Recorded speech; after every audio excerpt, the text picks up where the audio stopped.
खौसेथिनि आखाइजों बिर होबाय जों आलो आलो बिरबाय था नों अख्रां सायाव खौसेथिनि गारांजों सतबांसाबो लाखाबाय जों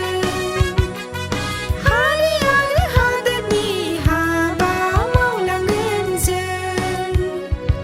राव थुनलाइ हारिमुखौ जौगाखांहोनो हारिखौ गेरेमसा गायसनलांनो राव थुनलाइ हारिमुखौ जौगाखांहोनो खौसेथि बर' सुबुं आफाद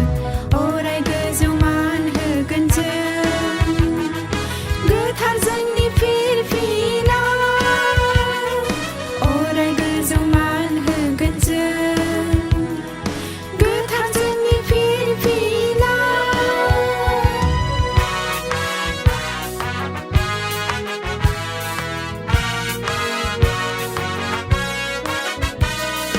मन